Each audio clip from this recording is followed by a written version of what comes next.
Good evening, ladies and gentlemen. My name is Michael McCall, and I'm the director of the piece you're about to see, Titus and Andronicus, by some guy called William Shakespeare. Little known playwright. Thank you very much for coming out tonight to the New Fortune. Hopefully you can all understand me, because I do have a speech impediment of birth, which is a Scottish accent. I'm sure you'll get to grips with it as I go. Just want to acknowledge the country we're on, the Wajapinga people.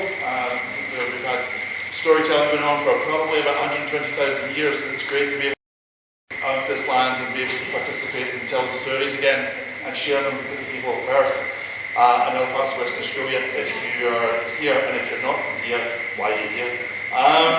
If we could just get some housekeeping out the way, if we could ask you to switch off your mobile phones, just put them to silent, that'd be fantastic. If you need to go to the bathroom at all, the bathrooms are just out that way, and they're signposted once you go out to my left.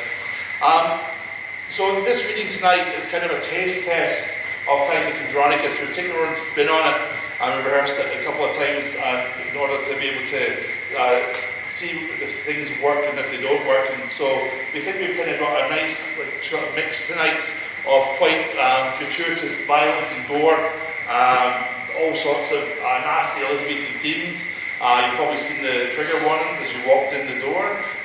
Please have a look if you're unsure what we're talking about. We also have a QR code up there, the quick response code. If you're interested in who is on stage, you can go and have a little swipe of that on your phone, and then you'll be able to get a programme up, a list of what's going on within the season as well. I'd also encourage you to look at the New Fortune Theatre project that's going on, the New Fortune project. You can find information about that on Facebook, those of you that are interested. We're going to have more of these readings going on next year. Some of you are probably already been to some of the readings that we've had on this year. We're going to have more next year. If you'd like to be involved, there'll be advertisements for auditions going on as well, so keep an eye there. So, like I said, this reading is kind of a taste test of Titus and Andronicus, and there's going to be certain conventions to be aware of that are going on. We will have stage directions read at certain points where it's not obvious what's going on, or particularly early on in the piece, just to let you know who the characters are. And when we've got situations where you need to be able to picture what it is that's happening. For instance, at one point, some people will fall down a hole. I'm not giving anything away. And you need to be aware that that's what's happened. Otherwise, it's kind of strange what they do. Okay? Other times, we'll also point out that somebody's been killed. Because obviously we don't want to go into full blood and gore at that point. To get around the blood and gore, because it is a Sunday night and we don't want to be distasteful, what we've done is we've experimented with the idea of using food. And so what you're going to find is that we've got some food on stage, and at different points we'll use the food in order to kill people. That doesn't mean stuffing it down their throats, but you'll see as we go, it's a kind of stylized way of presenting what is quite a kind of, I suppose if you would go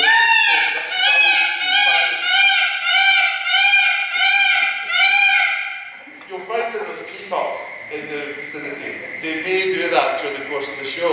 It's not planned, but go with it. You'll love it. What you'll find is with the food, when we use it, it gives you a chance to kind of, without having the whole overall production values, it gives you a chance to see what might happen and to let you use your imagination. If we were to do the full kit and caboodle, who knows, we may do that one day as part of grads. There's a couple of things just to be aware of. Peacock's not part of the show. Swords. Foam swords, kind of funny, okay? So let's get that out of the way now. So that you've done that, you've seen the foam swords, because we didn't want to get a whole bunch of steel swords, because with a move reading, we don't have time to go through all the safety and all that we would for having massive stage fights, so we try to keep it nice and safe, and foam's always good.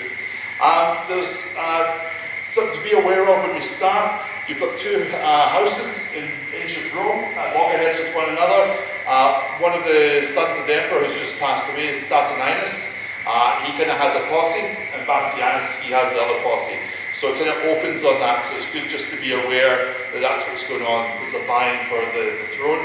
You'll also hear the term Goths used. Those of you who are not aware of Goths, that's not members of the Cure. That's actually barbarians. So just because it pops up quite a lot, I just thought I'd throw that in there. I'm sure most of you know that. To help you get around the cast, to know who the cast is, we've kind of colour coded them. We've put a little colour palette on them. So when you see people in blue people are Bassianus' Romans. When you see people in black, that's Saturninus' Romans. So he's the one, those are the two brothers vying off against each other. People in orange are Goths, right? And people in green are from the house of Andronicus, a titular character plus his family. And then we also have Aaron the Moor, who's in white. He's up there somewhere. There he is, hiding behind the pillar. So just be aware that will hopefully help you along a little bit, trying to keep up with who different people are. And the last thing to be aware of is, at one point there's a whole bunch of nasty propaganda scattered around Rome. Kind of takes place in the second half of the play. It's supposed to be arrows that get fired out and land everywhere, and so people can wander along the street and find these messages written on the arrows. What we've done is, keep with the food theme, we're using fortune cookies. So if you're suddenly like, what is going on with the fortune cookies? That's what's going on. So hopefully that can be clear. Other than that, I'd like to thank Liz Offer for her culinary expertise. Liz, give us a wave. So you'll see, you'll appreciate it as it goes. And other than that, I'll let the cast take it away. Enjoy your night. Thank you.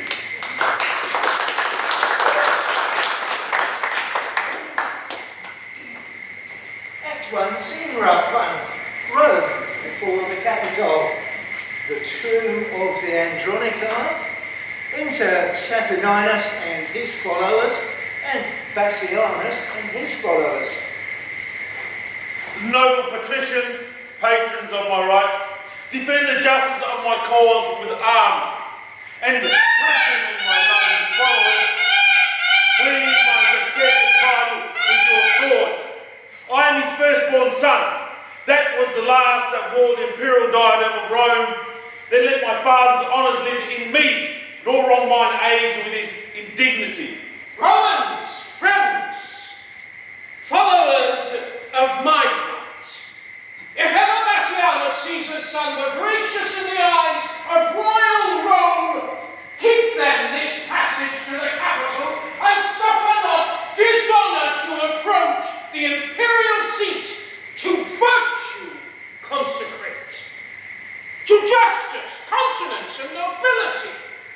But let desert in pure election shine, and Romans, fight for freedom in your choice.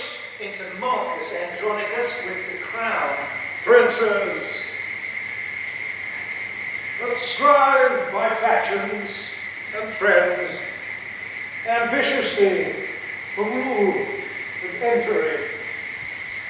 Know that the people of Rome, for whom we stand a special part, have by common voice in election for the Roman Empire chosen Titus Andronicus Pius, a nobler man, a braver warrior, lives not this day within the city walls. He, by the Senate, is excited home from weary war against the barbarous Goths, but with his sons a terror to our times and to our foes, hath yoked a nation strong, trained up in arms. 10 years are spent. Sorry, I've got to put it. 10 years are spent since first he undertook this cause of Rome, and chastised with arms our enemy's pride. 5 times he has returned bleeding to Rome, bearing his valiant sons in coffins from the field. And now at last, with horror's spoils, returns the good Andronicus to Rome. Renowned Titus, flourishing in arms. Let us entreat, by honour of his name, whom worthily you would have now succeed, and in the Capitol and Senate's right, whom you pretend to honour and adore, that you withdraw you and abate your strength, dismiss your followers, and as suitors should, plead your deserts in peace and humbleness. How fair the tribune speaks to calm my thoughts. Marcus Andronicus, so I do rely on thy uprightness and integrity, and so I love and honour thee and thine, thy noble brother Titus and his sons, and her to whom my thoughts are humbled all. Gracious Lavinia, Rome's rich ornament, that I will here dismiss my loving friends, and to my fortunes and the people's favour commit my cause in balance to be weighed.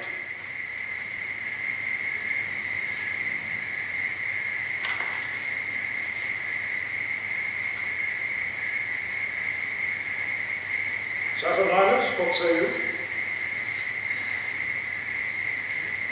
Friends that have been thus forward in my right, I thank you all and here dismiss you all. And to the love and favour of my country, commit myself, my person, and the cause. Rome, be as just and gracious unto me as I am confident and kind to thee. Open the gates and let me in. Should you understand me, a poor competitor?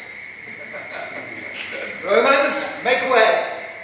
The good Andronicus, patron of virtue, Rome's best champion, successful in the battles that he fights, with honour and with fortune is returned, from when he circumscribed with his sword and brought to yoke the enemies of Rome. Drums and trumpets sounded. Enter Marcius and Lucius. After them, 2 men bearing a coffin covered with black, then Lucius and Quintus. After them, Titus and Andronicus, and then Tamara, with Alabus, Demetrius, Chiron, Aaron, and other Goths, prisoners. Soldiers and people followed. The bearers set down the coffin, and Titus speaks. Hail Rome, victorious in thy morning weeds. Lo, as the bark that hath discharged her freight returns with precious jade into the bay from whence at first she first weighed anchorage, cometh Andronicus, bound with laurel boughs, to resalute his country with his tears. Tears of great joy for his return to Rome. Thou great defender of this captive, stand gracious to the rights that we intend. Romans, of 25 valiant sons, half the number that King Priam had, behold the poor remains, alive and dead. These that survive, let Rome reward with love. These that I bring unto their latest home, with burial amongst their ancestors. Here Goths have given me leave to sheathe my sword. Titus, unkind and careless, why sufferest thou thy sons unburied yet to hover on the dreadful shore of Styx? Make way to lay them by their brethren. Tomb is opened.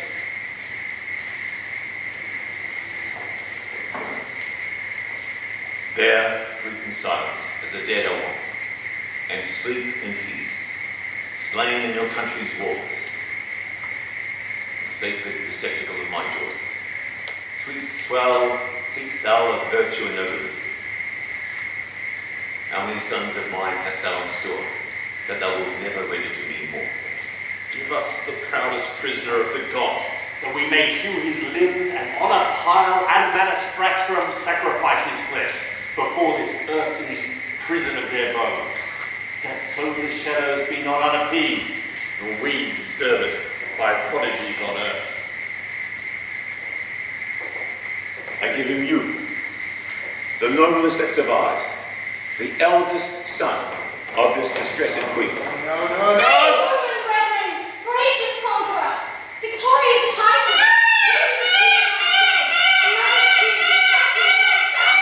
And thy son is dear to thee, and thy son is dear to me.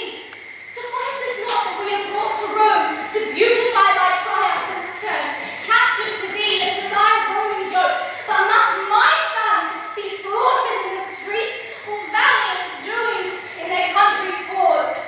If to fight the king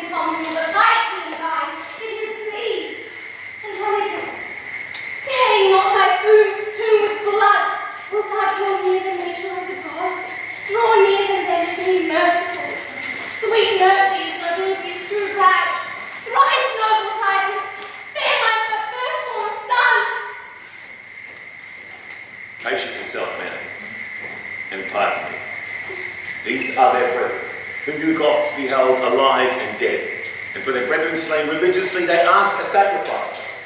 To this your son is market, and die you must, to appease their groaning shadows that are gone. Away with him, make a fire straight, and with our swords upon a pile of wood, let's hew his limbs till they can clean consume. Oh, cruel and religious piety! Alobus goes to rest, and we survive to tremble under Titus's threatening looks. Then, madam, stand resolved. But hope resolve, the self-same God that armed the Queen of Troy with opportunity of sharp revenge upon the Thracian tyrant in his tent, may favour Tamara, the Queen of Goths. And Goths were Goths, and Tamara was Queen, to quit bloody wrongs upon her foes. See, Lord and Father, how we have performed our Roman rites. Alabus' limbs are locked and his entrails fed to the sacrificing fire, whose smoke, like incense, doth perfume the sky. In peace and honour, rest you here, my sons, Rome's readiest champions. Repose you here and rest, secure from worldly chances and mishaps. Peace and honour live Lord Titus long. My noble lord and father live in fame. Lo, at this tomb my tributary tears I render for my brethren's obsequies. And at thy feet I kneel, with tears of joy shed on the earth till I return to Rome. Oh, bless me here with thy victorious hand, whose fortunes Rome's best citizens applaud. Lavinia, live. Outlive thy father's days, and fame's eternal debt, the virtues praise. Long live Lord Titus, my beloved brother, gracious triumpher in the eyes of Rome. Thanks, gentlemen, noble brother Marcus. And welcome nephews, and boys, you that survive, and you that sleep here. Fair lords, your fortunes are alike in all, but in your country's service drew your swords. But safer triumph is this funeral pomp that hath aspired to Solon's happiness, and triumphs and the chance in honour's death. Titus Andronicus, the people of Rome, whose friend in justice thou hast ever been, send me by thee, their tribune of their trust, this calumet of white and spotless hue, and name me in election for the empire, which these are make deceased emperor's sons. Be candidates then, and put it on, and help to set ahead on endless road. A better hand her glorious body fits than this, that shakes with age and feebleness. What shall I don this robe and travel? Be chosen with proclamations today, tomorrow yield up, will resign my life, and set abroad new business for you all. Rome, I have been thy soldier 40 years, and led my country's strength successfully, and buried 21 valiant sons.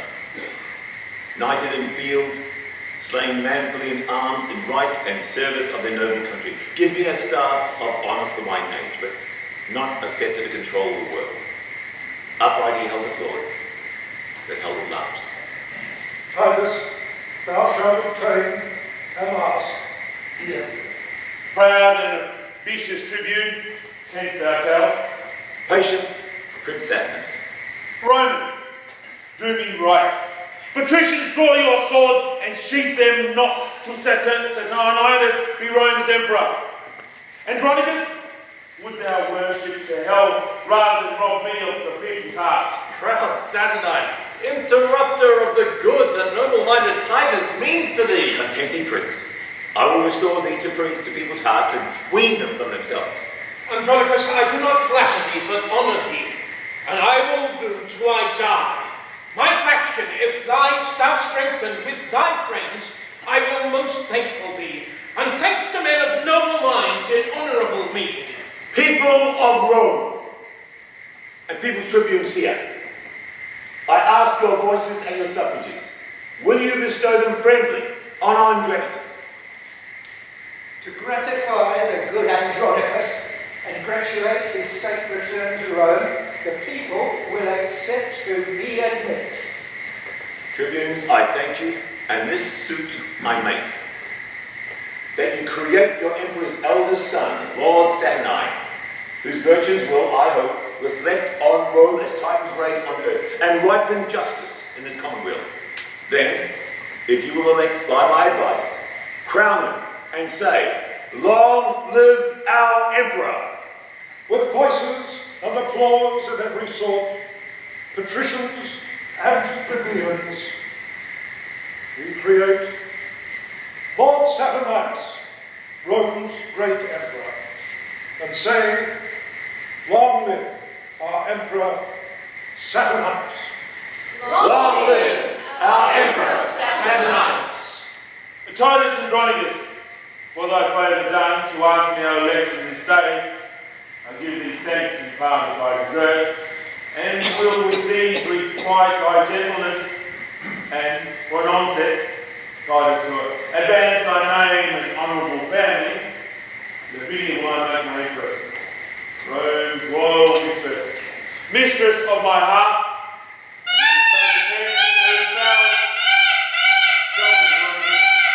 Does this motion please thee? It doth, my worthy lord, and in this match I hold me highly honoured of your grace. And here inside of Rome, to Saturnine, king and commander of our commonwealth, the world's emperor, do I consecrate my sword, my chariot, and my prisoners. Presents well worthy Rome's imperial lord. Receive them then, the tribute that I owe, mine honest ensigns, humbled at thy feet. Thanks, noble Titus, father of my life. How proud I am of thee and thy gifts, Rome shall record, and when I do forget the least of these unspeakable deserts, Romans, forget your fealty to me.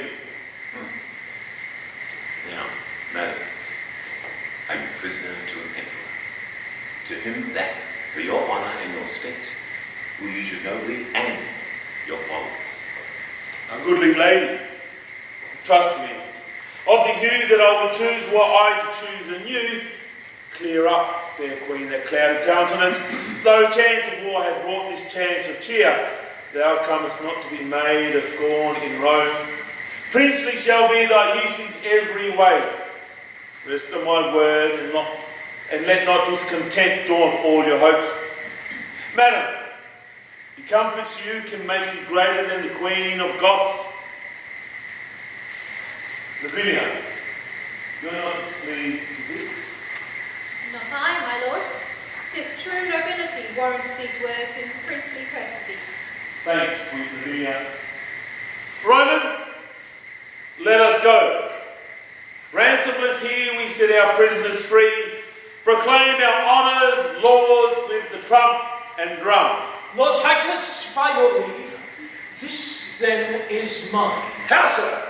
Are you in earnest then, my lord? I, noble Titus, and resolve withal to do myself this treason and this right. So quique is our Roman justice. This prince, in justice, Caesar his own. That he will, and shall, if Lucius live. Traitors avaunt! Where is the emperor's guard? Treason, my lord! Lavinia is surprised! Surprised? By whom? By him that justly may bear his betrothed from all the world away. Brothers,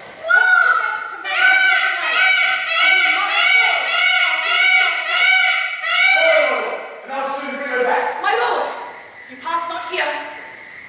What? Good boy? Barest me my way, Rome? Help! Lucius! Help!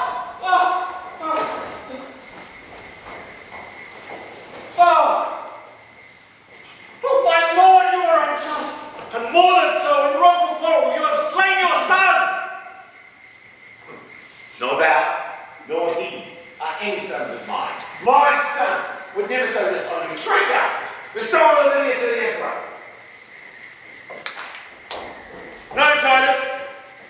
No, the emperor needs her not her, nor thee, nor any of thy stock. Monstrous. What reproachful words are these? But go thy way. Go. Give that dainty piece to him that fights her with his sword about his son-in-law thou shalt enjoy. These words are reasons to my wounded heart. And therefore, lovely Tamara, Queen of Goths, that like the stately Phoebe amongst her nymphs dost outshine the gallant dames of Rome, if thou be pleased with my sudden choice, behold, I choose thee, Tamara, for my bride, and will create the Empress of Rome. To speak, Queen of Goths, dost thou applaud thy choice? And here inside of heaven to Rome, I swear, if Saturnine grants the Queen of Gods, she will a handmaid be to his desires, a loving nurse, a mother to his youth. And here inside of heaven to Rome, I swear, if Saturnine advance the Queen of Goths, she will a handmaid to be to his desires, a loving nurse, a mother to his youth. Ascend, fair Queen, panting lords, accompany. I am not bid to wait upon this bride. Titus, when wert thou wont to walk alone, dishonoured thus and challenged of wrongs? Oh, Titus, see, oh, Titus, what thou hast done. In a mad quarrel, slain a virtuous son. No, foolish tribune, no son of mine, nor thou, nor these confederates in the deed that have disarmed our fame. Unworthy brother and unworthy son. Let us give him burial as becomes. Give Lucius burial with our brethren. Traitors, away. He rests not in this tomb. This monument 500 years hath stood, which I have sumptuously re-edified. Here none but soldiers and Rome's servitors repose in faith, none basely slain in brawls. Bury him when you can. He comes not here. Oh, my lord, this is impiety of you. My nephew Lucius' deeds do plead for him. He must be buried with his brethren. And shall, or him we will accompany. And shall. What villain was it that spake that word? He that would vouch it in any place but here. What? Would you bury him in my despite? No, noble Titus, but entreat of thee to pardon Lucius and to bury him. Marcus, even thou hast struck upon my crest, and with my boys, mine honour thou hast wounded. My foes I do repute every one, so trouble me no more, but get you away. He is not with himself, let us withdraw. Not I, till Lucius' bones be buried. Brother, for in that name doth nature plead. Father, and in that name doth nature speak. Speak no more, if all the rest will speak.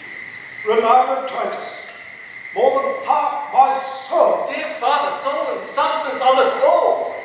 suffer thy brother Marcus to inter his noble nephew here in virtue's nest, that died in honour and the Virginian cause. Thou art a Roman, be not a barbarian. Let not young Lucius, that was thy joy, be barred his entrance here. Rise, Marcus, rise. This dismalest day is this that e'er I saw, to be dishonoured by my sons in Rome. Or bury him, and bury me next. Lucius is put into the tomb. There lie thy bones, sweet Lucius, thy friends, and we with trophies to adorn thy tomb. No man shed tears for noble Lucius. He lives in fame that died in virtue's cause. My lord, to step out of these dreary dumps, how comes it that the subtle Queen of Goths is of a sudden thus advanced in Rome? I know not, Marcus, but I know it is, whether by device or no, the heavens can tell. Is she not then beholding to the man that brought her for this high good return so far? Yes, and will nobly him remunerate.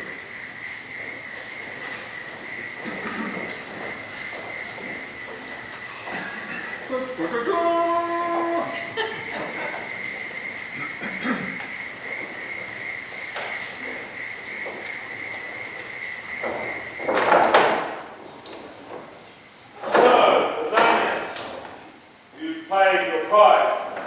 I'll give you joy, sir, of your gallant pride. And you of yours, my lord.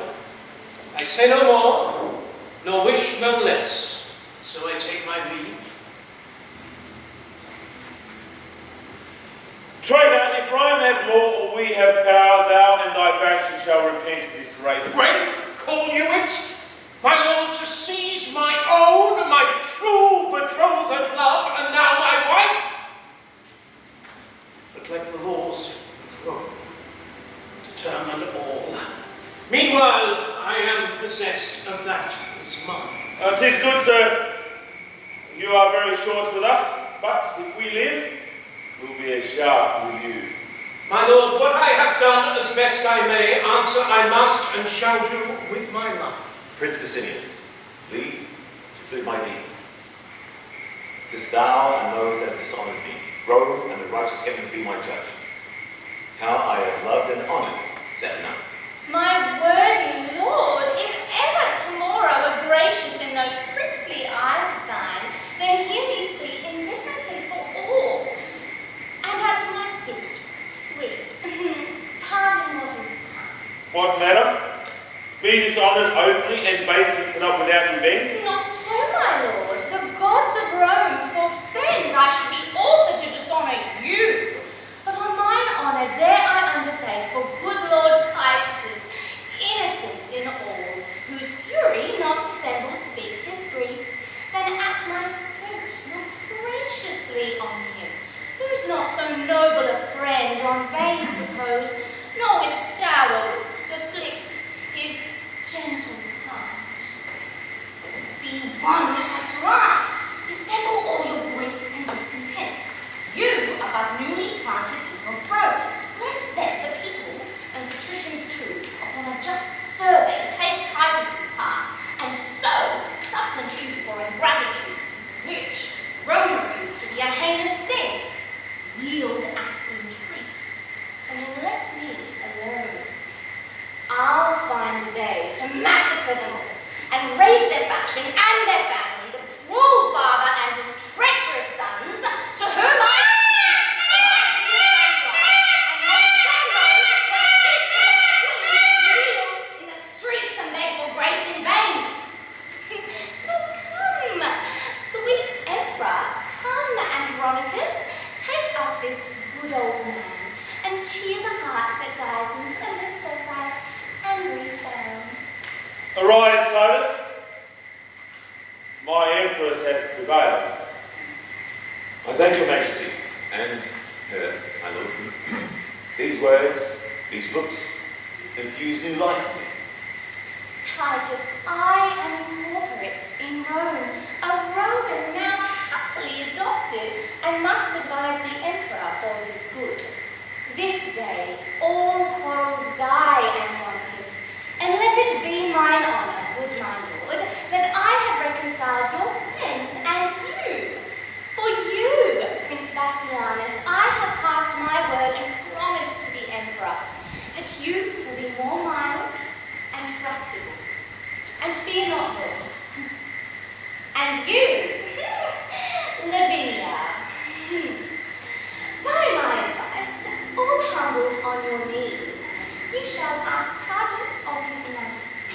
We do, and bow to heaven and to his highness that what we did was mildly as we might, tendering our sister's honour and our own. That on my honour, here I will protest. Away, talk not, trouble us no more. Nay, nay, sweet emperor, we must all be friends. Marcus, for thy sake and thy brothers here, and at my lovely Tamara's retreats, I do remit these young men's heinous faults.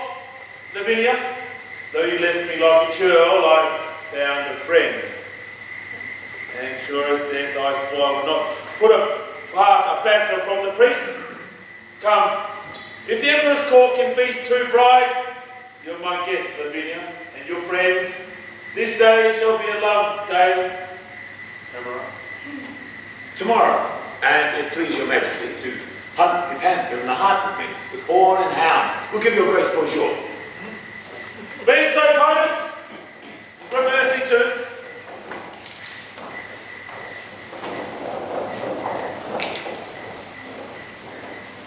Act 2, Scene 1. In Rome, in front of the palace, enter Aaron. Now climbeth Tamara, Olympus top, safe out of fortune shot, and sits aloft. Secure of thunder's crack or lightning's flash, advanced above, hail envy's threatening reach. As when the golden sun salutes the morn,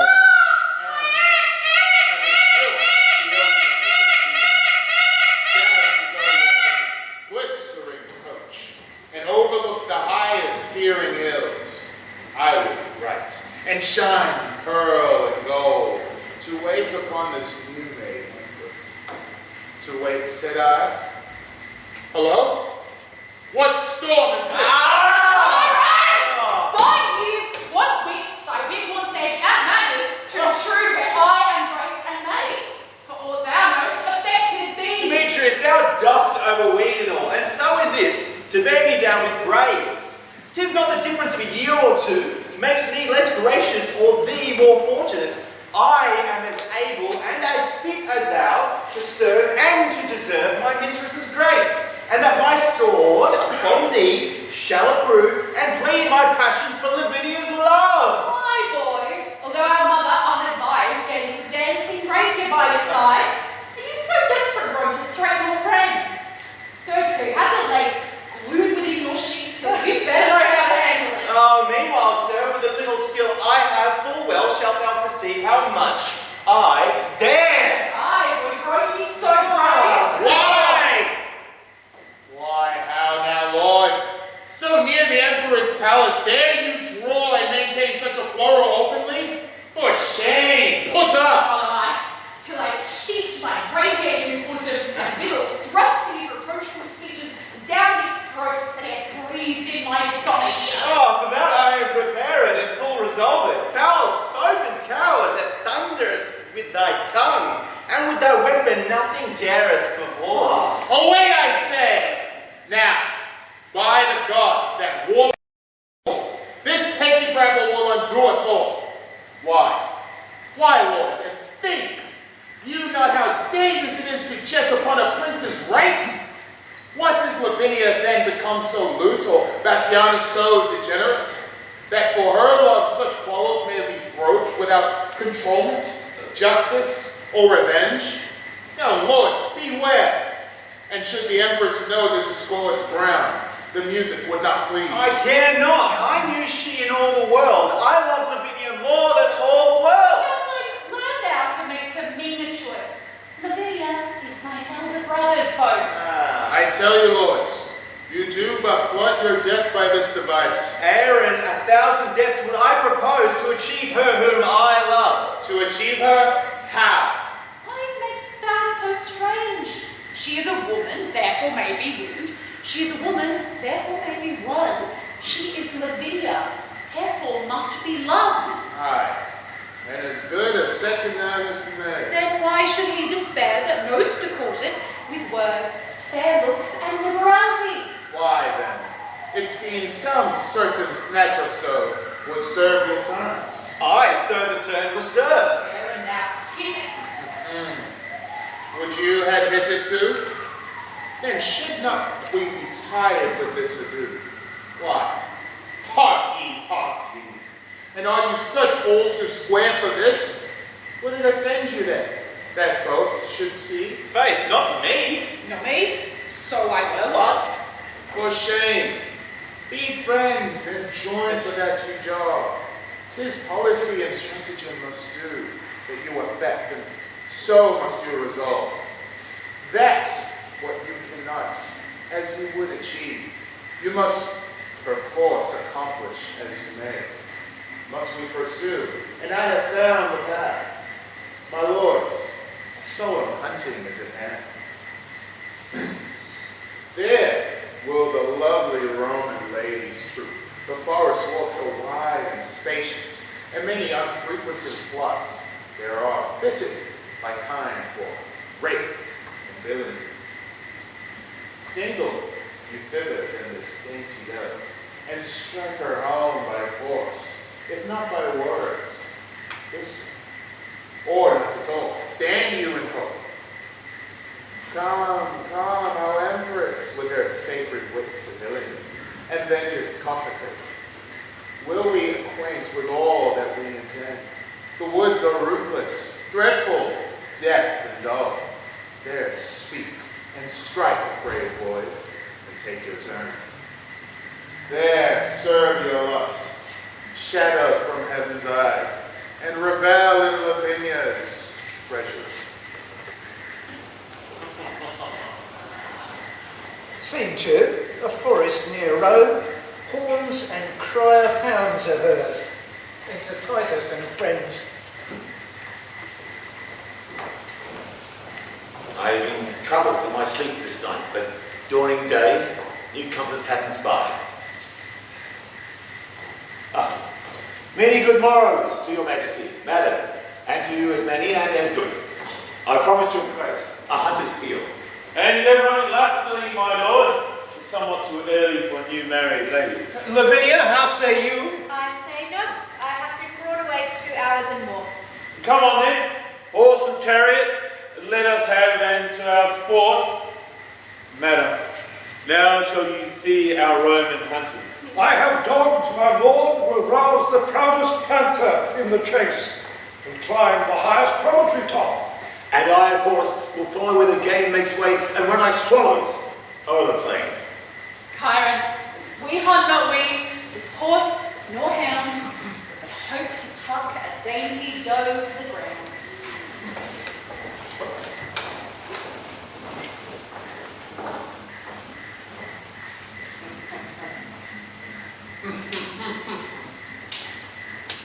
He that had wit would think that I had none, to bury so much gold under a tree, and ever after to inherit it. Let him that thinks of me so abjectly know that this gold contains a stratagem, which, cunningly effected, will beget a very excellent peace ability. And so repose, sweet gold, for their unrest. That have their arms out of the emperor's chest. My lovely Aaron, wherefore dost thou sad, and everything doth make a gleeful boast? The birds chant melody on every bush, the snake lies rolling a cheerful sun. The green leaves quiver with the cooling wind and make a checkered shadow on the ground. Under their sweet shade, Aaron, let us sit. And whilst their babbling echo mocks the hounds, replying shrilly to the well-tuned horns, as if a double hunt were heard at once, let us sit down and mark their yelping noise. Madam, though Venus governed your desires, Saturn dominates all the line. What signifies my deadly standing eye, my silence and my cloudy melancholy? My fleece of woolly hair that now uncurls, even as an adder when she doth unroll through some fatal execution? No, madam. These are no venereal signs. Vengeance is in my heart. Death is in my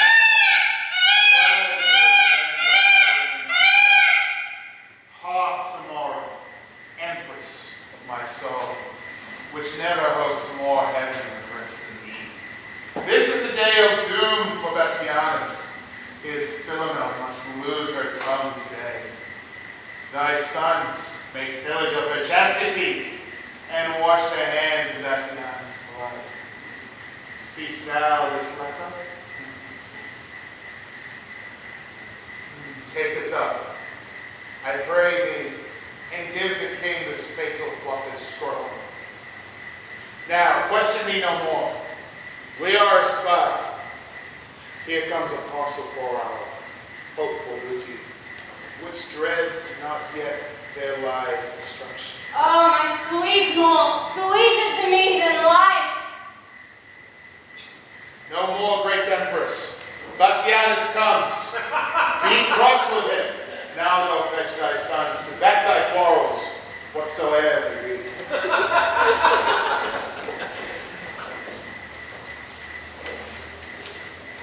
Who is here? Rome's royal empress, unfurnished of her well-beseeming troop.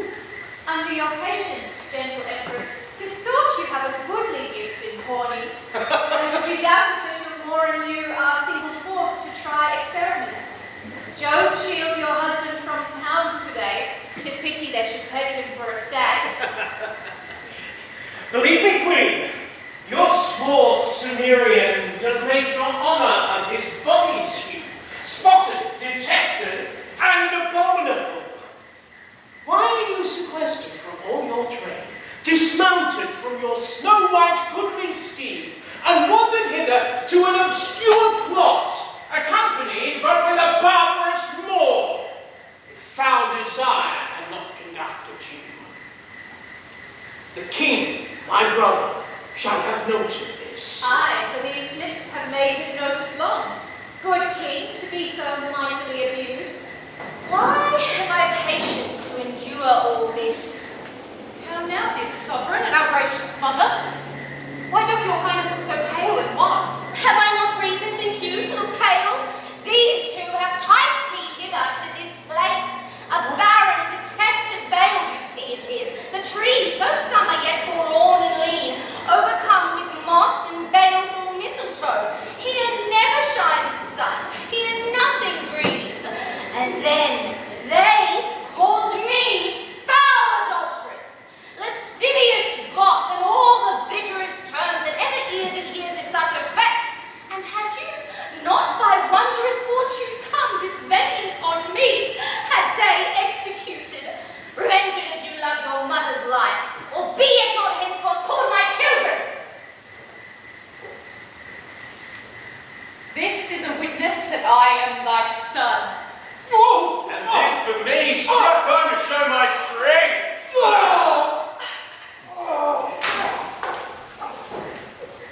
Give me thy poniard. You shall know, my boys, that your mother's hand shall right your mother's wrong. Sweet lords, entreat her, hear me but a word. When did the tiger's young ones teach the dam? Oh, do not learn her wrath. She taught it thee.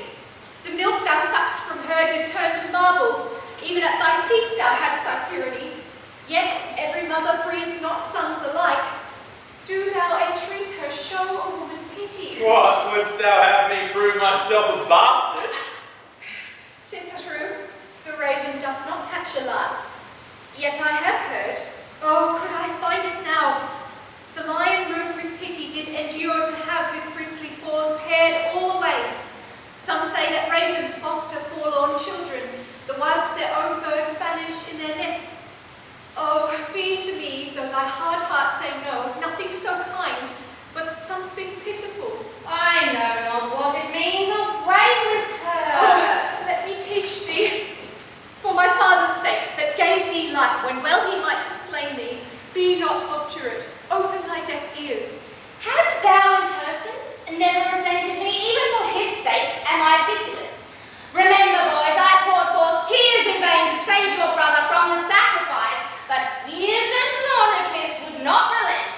Therefore, away with her, and use her as you will. The worse to her, the better loved of me. Oh, Tamara, be called a gentle queen, and with thine own hands kill me in this place. For 'tis not life that I have begged so long. Poor I was slain when Bassianus died. What begs thou then? Fond woman, let me go. 'Tis present death I beg.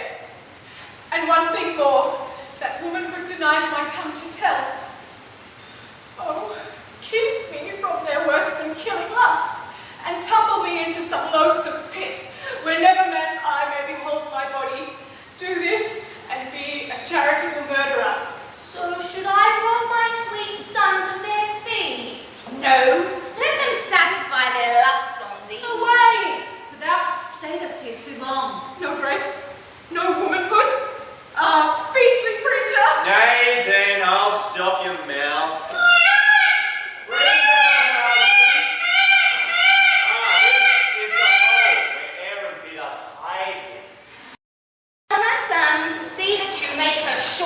Never let my heart know mercy to you indeed, till all the Andronici be made away.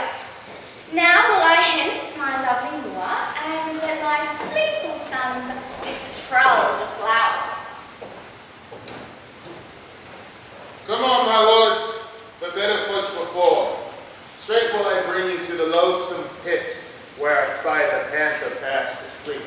My sight is very dull. There it goes. And mine, I promise you, were it not for shame, well I could leave my house thoughts and sleep a while. What? Hast thou fallen? What subtle hole is this whose mouth is covered with rude growing briars, upon whose leaves are drops of new shed blood, as fresh as morning dew distilled on flowers? A very fatal place it seems to me. Speak, brother. Hast thou hurt thee with the fall? Oh, brother, with this most object hurt that ever I was sight, made my heart lament. Now, will I fetch the king to find them here, that thereby may give a likely guess how these were they that made away his brother? Why dost thou not comfort me? Help me out from this unhallowed, blood-stained hole! I am surprised, with an uncouth fear. A chilling sweat o'erruns my trembling joints. My heart suspects more than mine eye can see. To prove thou hast a true dividing heart, Aaron and thou look down into this den for the fearful sight of blood and death. Aaron is gone, and my compassionate heart will not permit mine eyes once to behold the thing whereat it trembles by surmise. Oh, tell me how it is. Well, ne'er till now was I a child to fear I know not what. Lord Bassianus lies embrued here, all in a heap like slaughtered lamb, in this deserted, dark, blood-drinking pit. If it be dark, how dost thou notice he? Upon his bloody finger he doth wear a precious ring that lightens the whole hole, which, like a taper in some monument, doth shine upon the dead man's earthly cheeks, and shows the ragged entrails of this pit. So pale did the moon shine on Pyramus when he by night lay bathed in maiden's blood. Brother, help me with thy fainting hand. If fear hath made thee faint as me it hath, out this fell hole and devouring sepulchre as hated Titus now.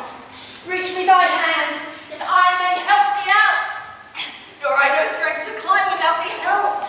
Thy hand once hold, I will not loose again, till thou art here aloft, or I below. Thou canst not come to me, I come to thee. So who art thou that lady didst descend into this gaping hollow of the earth? The unhappy son of sorry old Andronicus brought hither in the most unlucky hour to find thy brother Bassianus dead. My brother dead? I know thou dost but jest. He and his lady both are at the lodge upon the north side of this pleasant chase. It's not an hour since I left him there. We know not where you left him all alive, but out alas, here we have found him dead. Where is my lord, the king? Here, Tamara, though grieved with killing grief. Where is thy brother, Bassianus? Now to the bottom dost thou search my wound, for Bassianus here lies murdered. Then all too late I bring this fateful writ, the combat of this timeless tragedy, and wonder greatly that man's face enfolding pleasing smiles such murderous tyranny.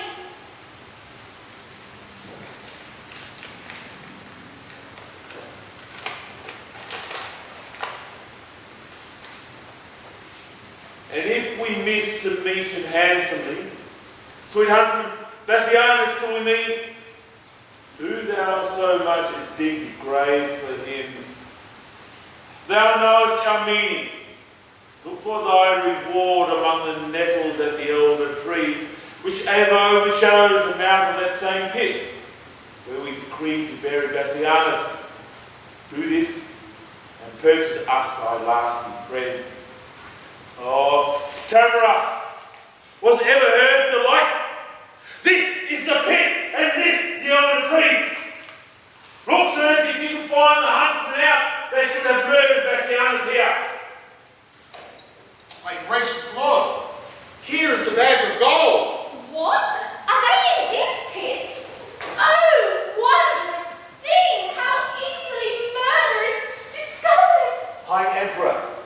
upon my feeble knee, I beg this boon might the tears not lightly shed that this fell fault of my accused sons. Accursed if the fault be proved in them. If it be proved, you see it is apparent. Who found this letter? Tamara, was it you? Andronicus himself did take it up. I did, my lord. Yet let me be their bail. For by my father's reverend tomb I vow they shall be ready at your highness's will to answer their suspicion with their lives. Thou shalt not fail them. See thou follow me. Andronicus, I will entreat the king. Fear not thy sons, they shall do well enough.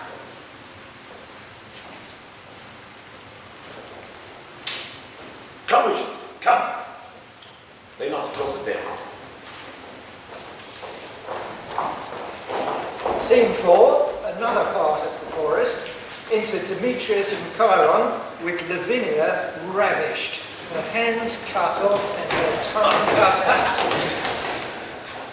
So, now go tell, and if thy tongue can speak, it was that cut thy tongue and ravished thee. Ah, write down thy mind, deride I mean so, and if thy stumps will let thee play the scribe. Oh, see how its signs and tokens you can scroll. Oh, go home, call for sweet water, wash thy hands. She has no tongue to call, nor hands to wash, and so let's leave her to have silent walks. Oh, and to my case, I should go hang myself. If thou hadst hands to help thee knit the cord.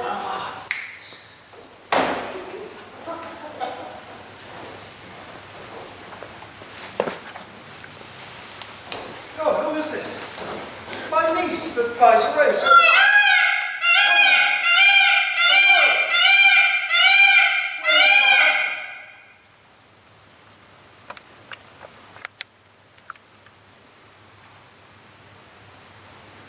If I dream, would all my wealth would wake me.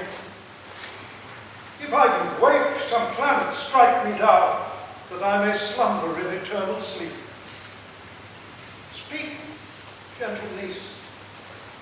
What stern, ungentle hands have lopped and hewed and made thy body bare of her two branches?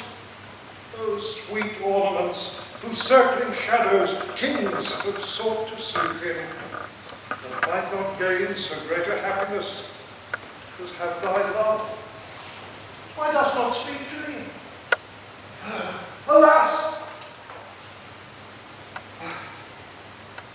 The crimson river of warm blood, like to a bubbling fountain stirred with wind, doth rise and fall between thy rosed lips, coming and going with thy honey breath.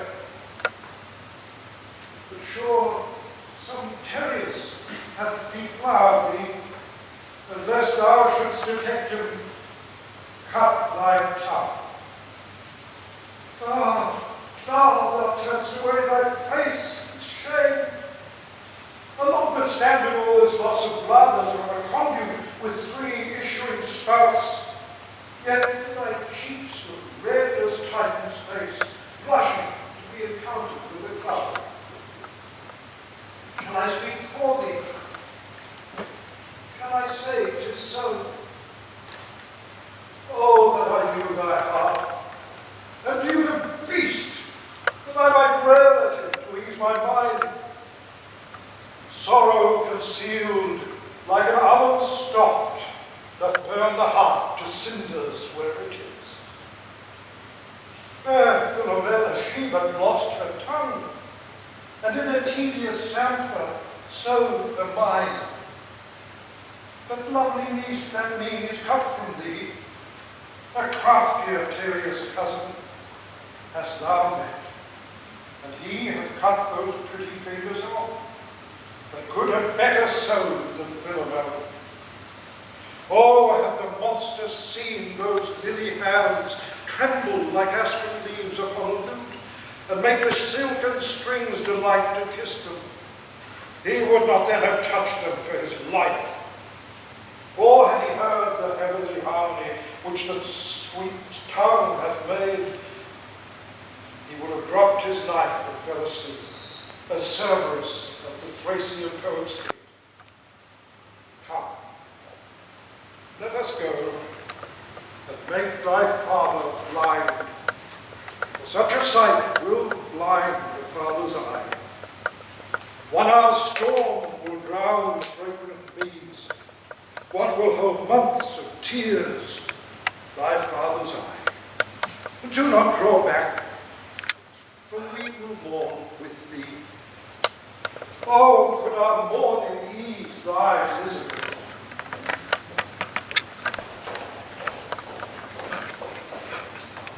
O reverend tribute, O gentle aged man, unbind my son, reverse the doom of death, and let me say, having never wept before, my tears are now prevailing oracle.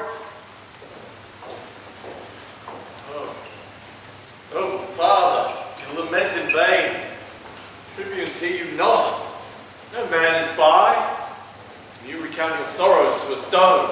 Lucius, for thy brothers let me plead. Great tribunes, once more I entreat you. My gracious lord, no tribune hears you speak. What is no matter, man? If they did hear, they would not mark me, and if they did mark, they would not pity me. Yet plead I must. Therefore, I tell my sorrows to the stones, who, though they cannot answer my distress, yet in some way they are better than the tribunes, so that they will not intercept my tale. When I do weep, they humbly at my feet receive my tears and seem to weep with me. And, were they but attired in grave weeds, Rome could not afford no tribute like this. Stone is soft as wax, tribunes more hard than stone. A stone is silent and offendeth not, and tribunes with their tongues do men to death. Wherefore standeth thou as thy control? Rescue my two brothers from their death, which attempt the judges to pronounce my everlasting doom of banishment. Happy men. They have befriended thee. Wait, foolish Lucius. Dost thou not perceive that Rome is but a wilderness of tigers? Tigers must prey, and Rome affords no prey, but me and mine. How happy thou art then for these devourers to be banished. But who comes with our brother Marcus here? Titus, prepare thy naked eyes to weep, or if not so, thy noble heart to break. I bring consuming sorrow to thy age. Will it consume you? Let me see it. This was thy daughter. Well, Marcus, so she is.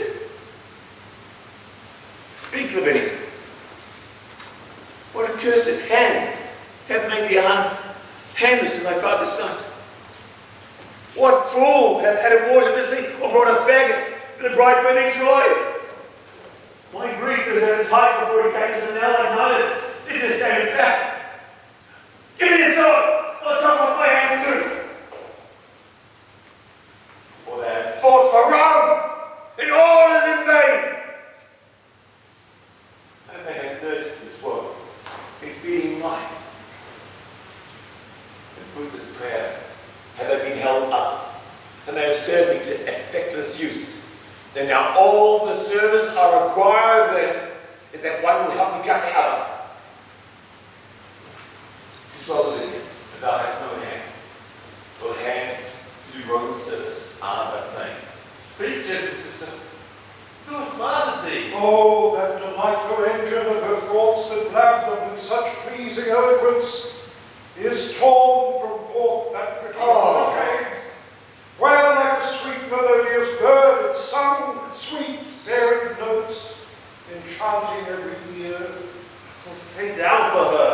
Who hath done this deed? Thus I found her, straying in the park, seeking to hide herself, as doth the deer that hath received some unprocuring wound. It was my dear! And he that hath wounded her hath hurt me more than had he killed me dead! Dear me, dearer than my soul, had I seen a picture of this plight, it would have maddened me. What shall I do now that I behold thy lively body, son? Thou hast not hands to wipe away their tears, nor tongue to tell me who admired thee. Thy husband is dead, and for his death thy brothers are condemned and dead by this. Look, Marcus! Oh, St. Lucius! Look at her! When I did name her brothers, and fresh tears stood on her cheeks, that got the honeydew upon a gathered lily almost withered. Perchance she weeps because they killed her husband. Perchance because she knows them innocent. Gentle believe. And he kissed thy lips, or make some sign how I might do easy. Or shall we cut away our hands like that? Or shall we bite our tongues, and in dumb shows pass the remainder of our hateful days? Sweet father, cease your tears. But at your grief, see how my sister weeps. Patience, dear niece. Good Titus, dry thine eyes. Titus Andronicus, my lord the emperor sends thee this word, that if thou love thy sons, let Marcus, Lucius, or thyself, O Titus, or any one of you, chop off your hand, and send it to the king. He for the same will send thee hither both thy sons alive. And that shall be the ransom for their faults. Gracious Emperor, gentle Arab, that ever ravens sing so like a lark, that gives sweet tidings of the sun's upright. With all my heart, I'll send the Emperor my hand. Good Aaron, will you help me chop it off? Thank Father, for that noble hand of thine that hath thrown down so many enemies shall not be sent. My hand will serve the turn. My youth can better spare my blood than you, and therefore mine shall save my brother's lives. Which of your hands has not defended Rome, and reared aloft the bloody battle axe, writing destruction on the enemy's castle? Or none of both that are of high desert? My hand has been but left idle. Let it serve to ransom my true nephews from their death. Then have I kept it to a worthy end. Nay, come, agree whose hand shall go along, for fear they die before the parting come. My hand shall go. My heaven it shall not go. Sirs, strike no more. Such withered herbs as these are meet for plucking up, and therefore mine. Sweet father, if I shall be thought thy son, let me redeem my brothers both from death.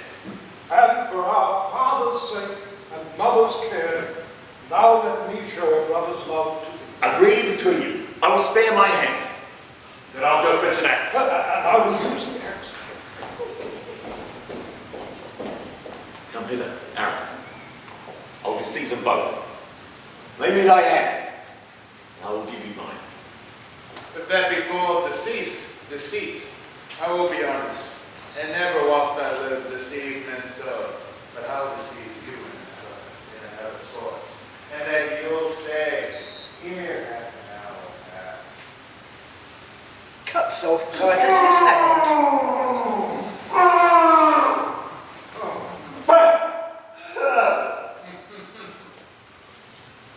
Now say yourself, what shall be dispatched? Good Aaron, give his majesty my hand. Tell him with my hand that ordered him from thousands and bid him bury or have him buried. Let that attend. As for my sons, say I accounted them as jewels purchased at an easy price, and yet dear too, because I bought mine own. I go, Andronicus, and for thy hand, look by and by to have thy sons with thee.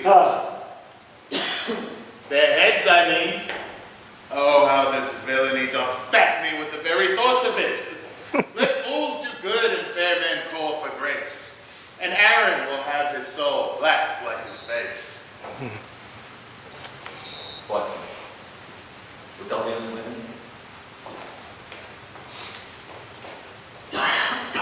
Do then, dear heart. The heaven will hear our prayers. With our sighs, we'll breathe a welcome dew, and stay in the sun's forehead, as sometimes cloud, when they do hug them in their melted bosoms. Oh, brother, speak with possibilities. Do not break into these deep extremes.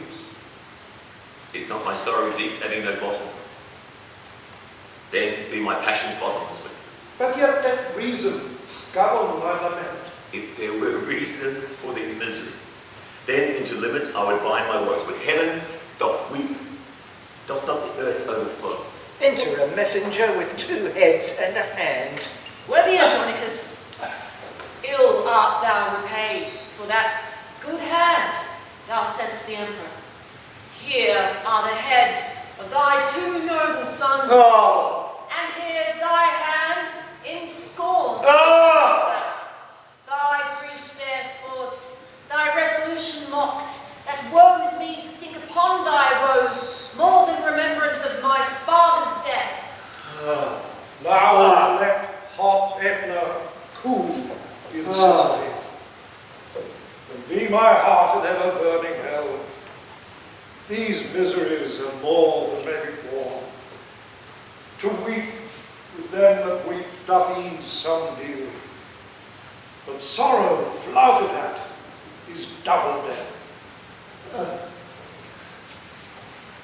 Oh, alas, for heart that kiss is comfortless, as frozen water to a parched and starless state. When will this fearful slumber have an end?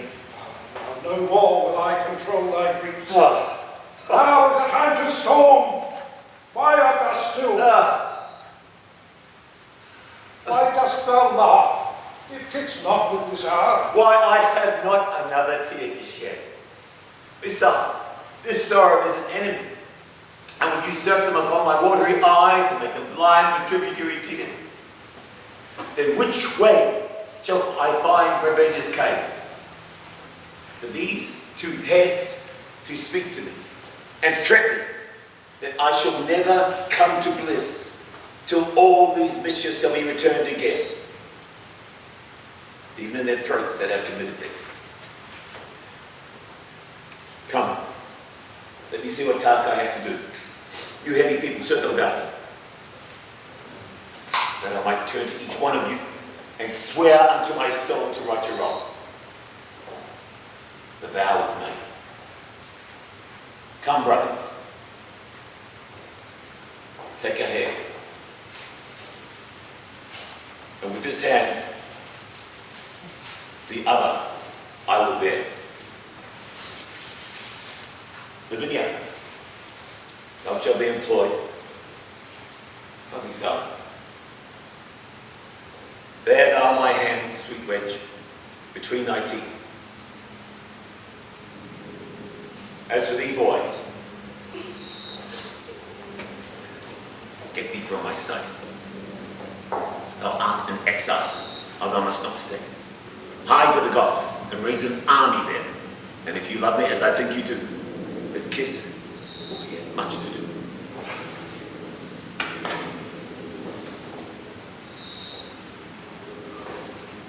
Farewell, proud rogue.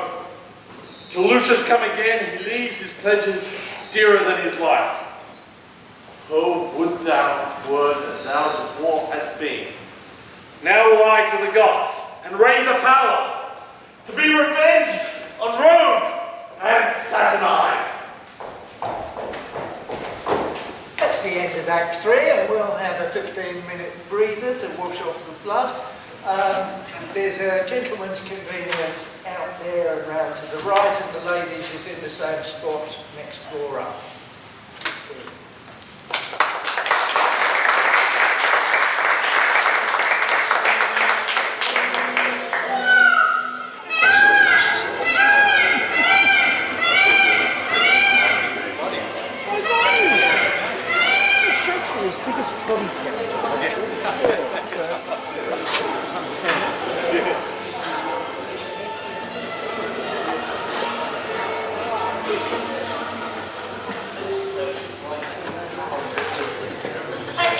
Scene 1, Rome in Titus' garden. Enter young Lucius and Lavinia running after him, and the boy flies from her with books under his arm. Help! President, help! My Aunt Lavinia follows me everywhere. I don't know why. Get up, come on. See how swift she comes. Stand by me, stand by me. Sweetheart, I don't know what you need. Do not fear my alarms. She loves thee, boy. Too well to do thee harm. my father was in Rome, she did. What means my niece Lavinia by these signs? Fear her not, Lucius. Somewhat doth she mean. See, Lucius, see how much she doth mason thee. Come with her, that she had more of a go with thee. Canst thou not guess wherefore she plies thee thus? My lord, I know not. Nor can I guess, unless some fit or frenzy do possess her. For I have heard my grandsire say full oft, extremity of grief would make men mad. And I've read of a hero of Troy, ran mad in sorrow, that made me to fear, although my lord, I know my noble art loves me as dear as ever my mother did, and would not, but in fury, fight my youth, which made me throw my books and fly. Hopeless, perhaps, but pardon me, sweet aunt, and madam, if my uncle Marcus go, I will most willingly attend your ladyship. Lucius, I will. Come. Lavinia turns over with her stumps the books which Lucius has let fall. And now, Lavinia. Marcus, what means this? Some book there is that she desires to see. Which is a girl of these? Open the volume. But thou art reader deeper read, and better skilled. Come, and take choice of all my library, and so beguile thy sorrow, till the heavens reveal the damned contriver of this deed. Why lifts she up her arms in secret thus? I think she means that there was more than one confederate come back. Aye, more than one, or else to heaven she heeds them for revenge. Lucius, what book is that she tosses though? Grandsire, 'tis Ovid's Metamorphoses. My mother gave it me. Perhaps the love of her that's gone, she culled it from among the rest. So, see how busily she turns the leaves. Won't she find? Lavinia, shall I read?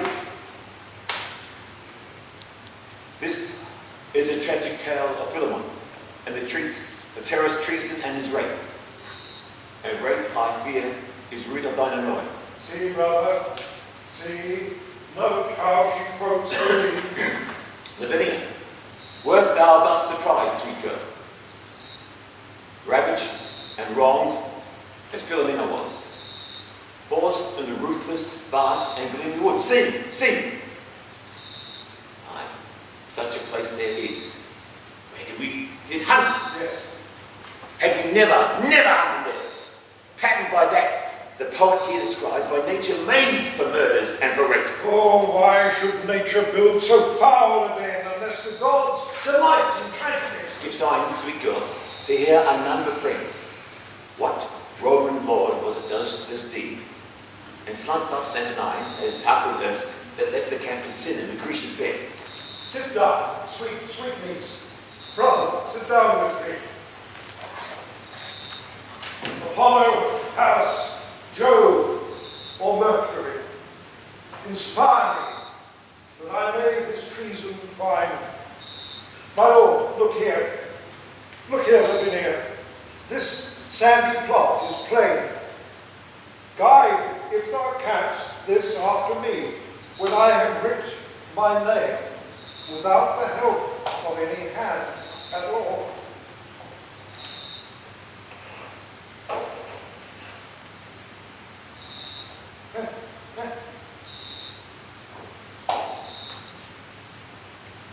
Cursed be that heart that forced us to this shift. Write thou, good niece, and here displayest thou what God will have discovered for revenge.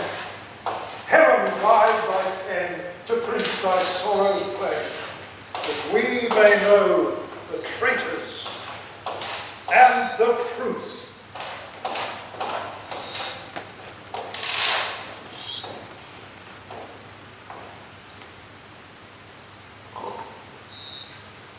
Do ye read, my lord, what she hath written? Stupor, Chiron, Demetrius. What? Those lustful sons of Cameron, performers of this heinous bloody deed. Oh, come ye, gentle lord, although I know there is enough written upon this earth to stir a mutiny in the mildest thoughts, alarm the minds of infants to exclaim, my lord, kneel down with me. Lavinia, kneel. That we will prosecute by good advice mortal revenge upon these traitorous Goths, and see their blood, or die with this reproach. 'Tis sure enough, and you knew how. You hunt these bare wells, then beware. The dam will wake, and if she wins you once, she with the lion deeply still in league, and lulls him while she play upon her back. And when he sleeps, will she do what she list? You're a young huntsman, Marcus. Let her alone. I say, my lord, if I were a man, their mother's bedchamber should not be safe for these bad bondmen, the yoke of Rome. Aye, that's my boy. My father hath full on for his ungrateful country done the like. And uncle, so will I, and if I live. Come, go with me unto my arms. Come, come. Wilt thou do my message? Wilt thou not? I, with my dagger in their bosom, grandsire. No, boy, not so. I'll teach thee another course. Lavinia, come. Marcus, look to my house. Lucius, and I'll brave you and I'll go and brave at the court. Aye, marry, we will, sir, and we'll be waiting on. Oh, heavens, can you hear a good man groan?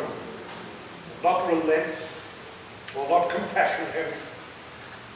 Marcus, attend him in his ecstasy, that hath more scars of sorrow in his heart than foeman's marks upon his battered shield, but yet so just that he will not revenge. Revenge, ye heavens, for old Andronicus. Scene 2, a room in the palace. Enter Aaron, Demetrius, and Chiron, young Lucius with a bundle of weapons and verses writ upon them.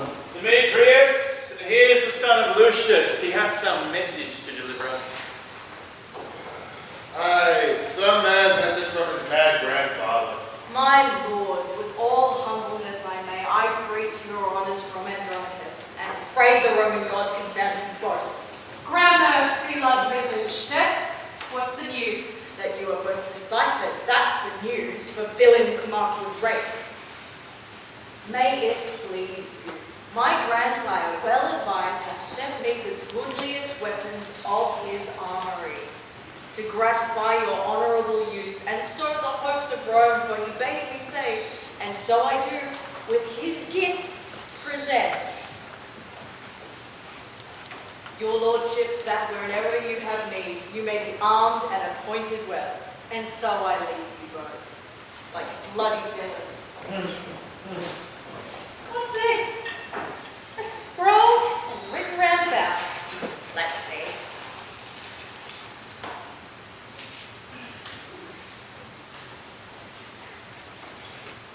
Integer vitae, scolaris chorus, non egit mari jaculus nec arco. Ah, 'tis a verse in Horace, I know it well. I read it in the grammar long ago. Aye, just a verse in Horace. Right you have it. Now, what a thing it is to be an ass. Here is no sound jest. The old man hath found their guilt, and sends them wounded, wrapped about with lines that wound beyond their feeling to the quick.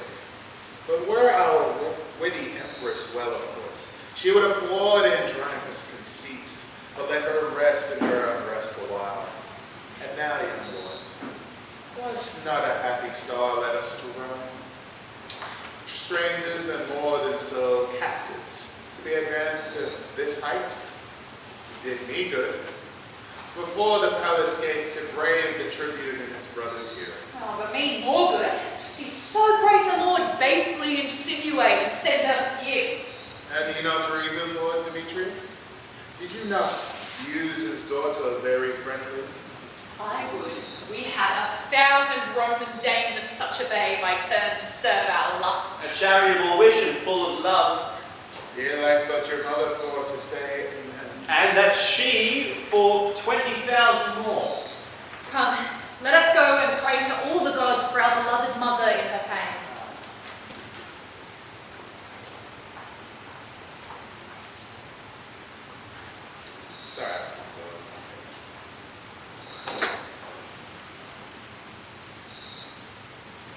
Pray to the devils the gods have given us over. Trumpets sound within. Why do the Emperor's trumpets flourish thus? Be like for joy the Emperor had a son. So, who comes here? Enter a nurse with a Clary, black child we in are her all arms. undone. Now help or woe betide. Why, what gate or walling dost thou keep? What dost thou reckon fumble in thy arms? Oh, that which I would hide from heaven's eye. Our Empress's shame and stately Rome's disgrace. She is delivered, lords. She is delivered. To whom? I mean, she is brought to bed. Well, God give her rest. When hath he sent her? A devil, Why? If she is the devil's bed, a joyful issue? a joyless, dismal, black, and sorrowful issue. Here is the babe, as lonesome as a toad. Amongst the fairest breeders of our clime, the Empress sends it thee, thy stamp, thy seal, and bids thee christen it with thy dagger's point. Zounds, ye whore! Is black so base of hue? Sweet lass, are you? Sweet lass, you are a beauteous blossom sure. Villain, what hast thou done? That which thou canst undo. Thou hast undone our mother. Villain, I have done thy mother. Therein, hellish dog, thou hast undone. Woe to her chance, and damn her woe the choice. Cursed the offspring of so foul a thing. It shall not live. It shall not die. Aaron, it must. The mother wills it so. What must it, nurse? And let no man but I do execution of my flesh and blood. I'll approach the tadpole on my rakiest point. Nurse, give it me, my sword shall soon dispatch it. Sooner this sword shall plow my bowels out.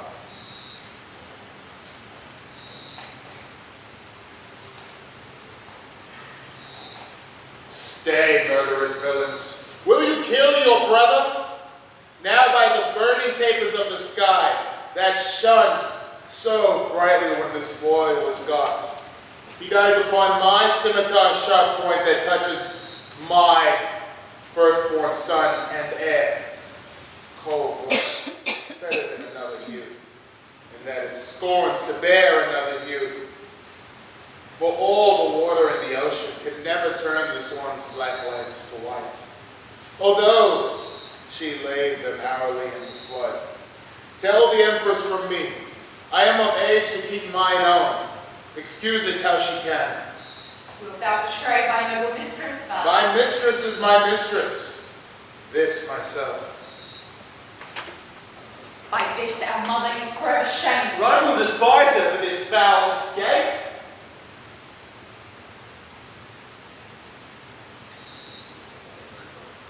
Aaron, what shall I say unto the Empress? Advise thee, Aaron, what is to be done. We will all subscribe to thy advice. Save thou the child, so we may all be safe. Then sit down. Let us all consult.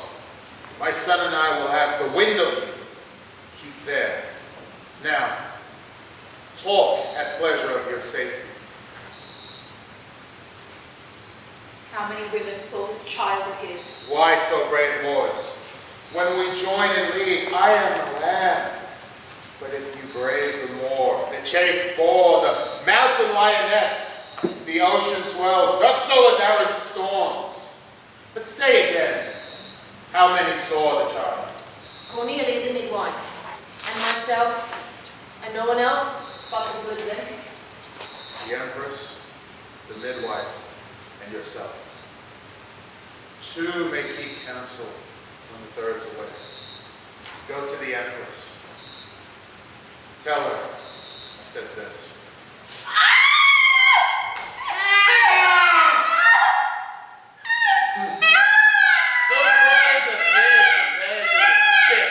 What meanest thou, Aaron? Wherefore didst thou this? Aaron, I see thou wilt not trust the air with secrets.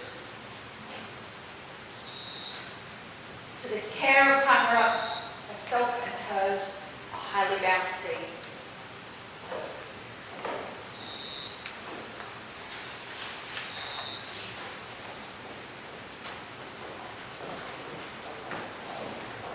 now. To the gods, as swift as swallow flies, there to dispose this treasure in mine arms, and secretly to greet the Empress's friends.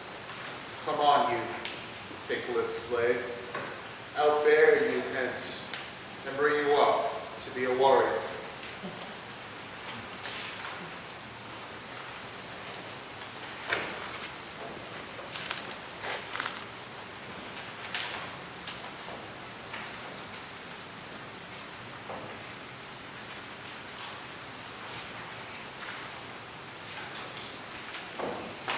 My lords, what wrongs are these? Was ever seen an emperor in Rome thus overborne, trouble confronts us, and for the extent of evil justice used in such contempt? This to Apollo, this to the god of war, sweet scrolls to drop about the streets of Rome. What's this but liveling against the Senate? Blazing our injustice everywhere. A goodly humour is it not, my lords? As who would say, in Rome no justice were, but if I live, this feigned ecstasy shall be no shelter to these outrages. But he shall know that justice lives. In Saturninus' health, whom if she sleep, he'll so wake as she in fury shall cut off the profound conspirator that lives. My gracious lord, my lovely Saturnine, lord of my life, commander of my thoughts, come be, and bear the faults of Titus' age, the effects of sorrow for his valiant son, whose loss hath pierced him deep and scarred his heart, and rather comfort his distressed plight than prosecute the meanest of the best of these contents. Why, thus it shall become high-witted Tamara to glows withal. But Titus, I have touched thee to the quick, thy lifeblood out.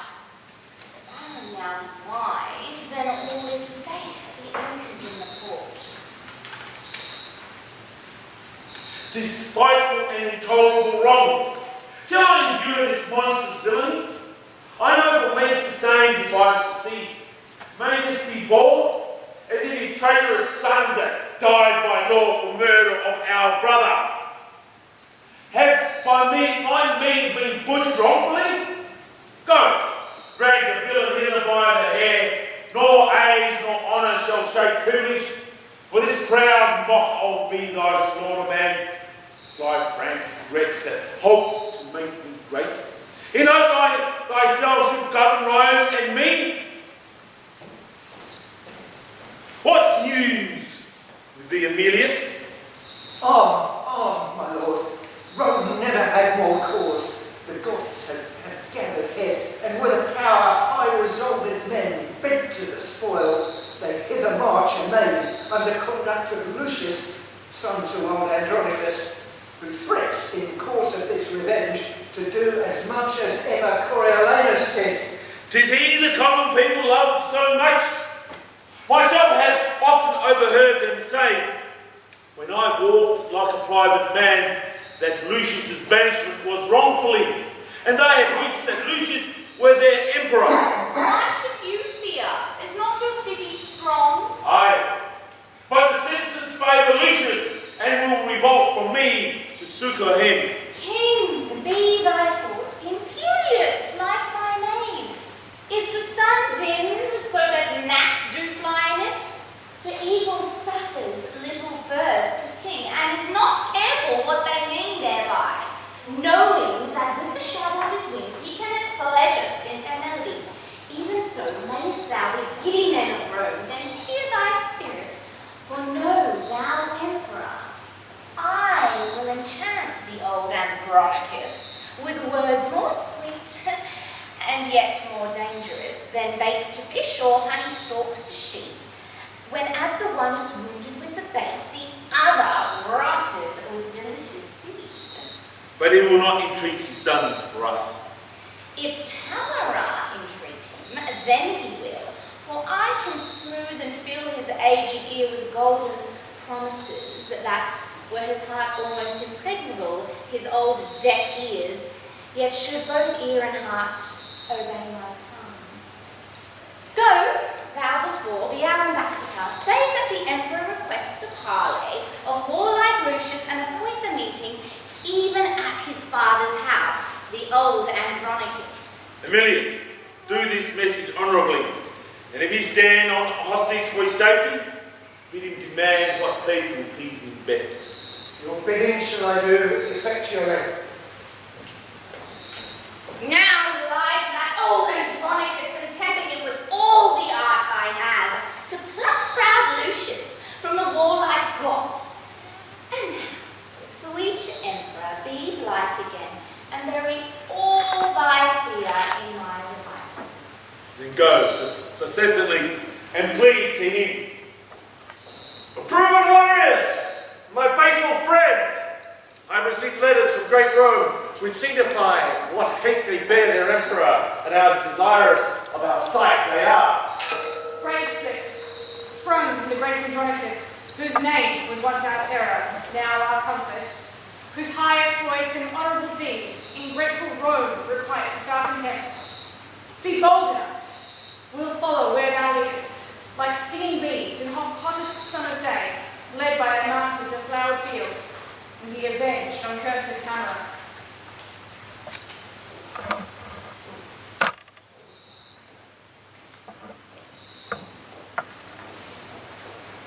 Renowned Lucius, from our troops I strayed to gaze upon a ruinous monastery, and as I earnestly did fix mine eye upon a wasted building, suddenly I heard a child cry underneath the wall.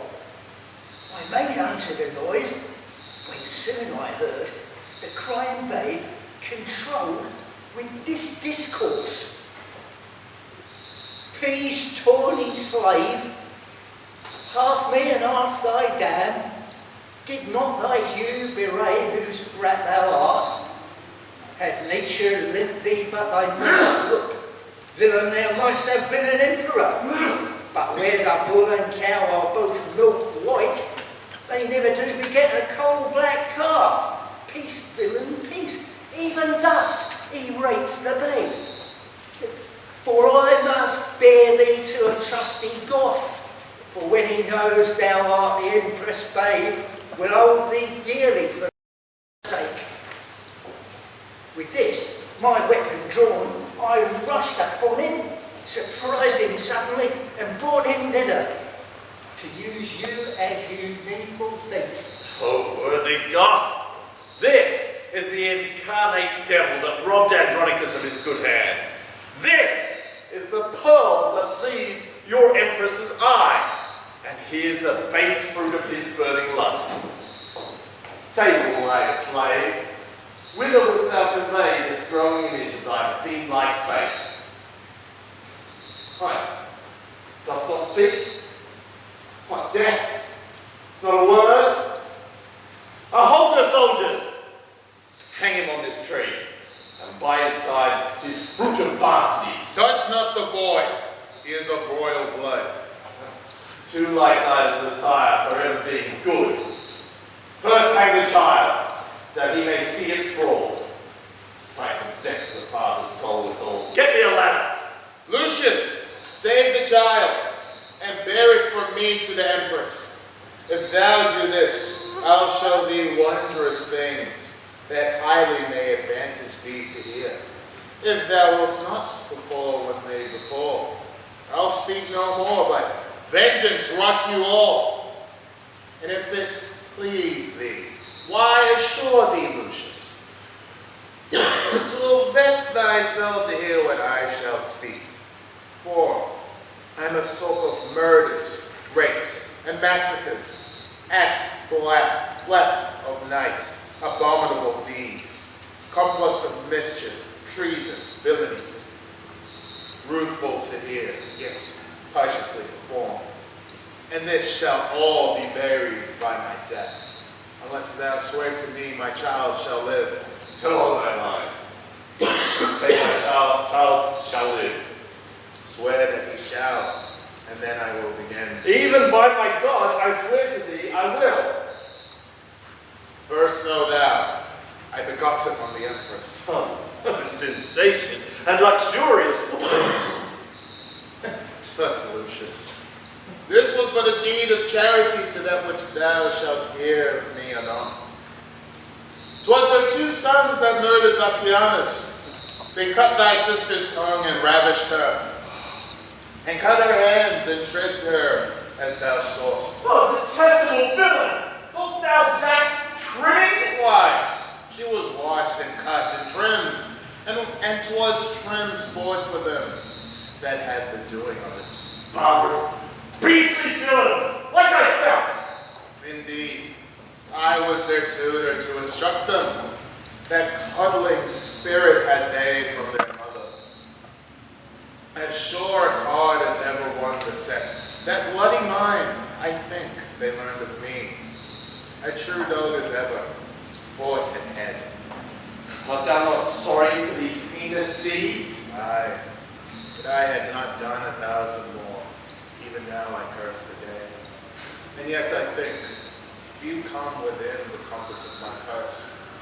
Wherein I did not some notorious ill as Tillaman, or else devise his death, ravish a maid, or pluck the way to do it.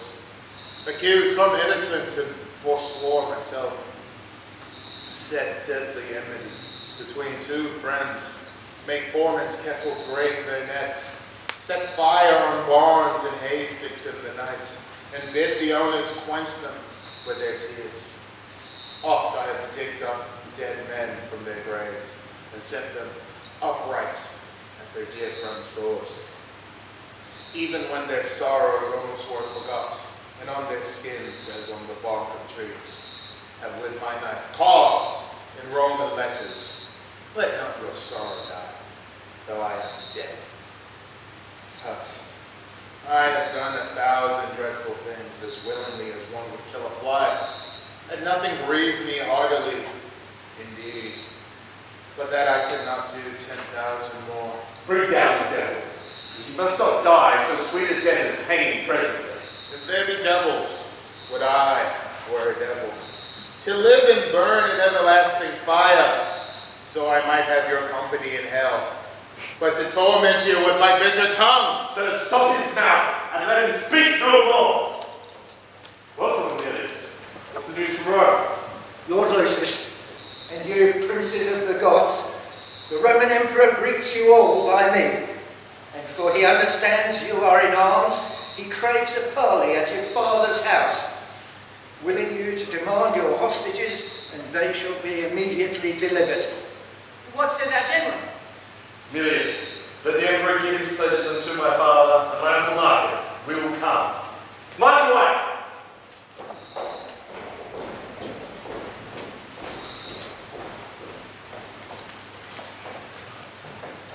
Thus, in this strange and sad harassment, I will encounter with Andronicus and say that I am revenge, sent from below to join with him and right his heinous wrongs.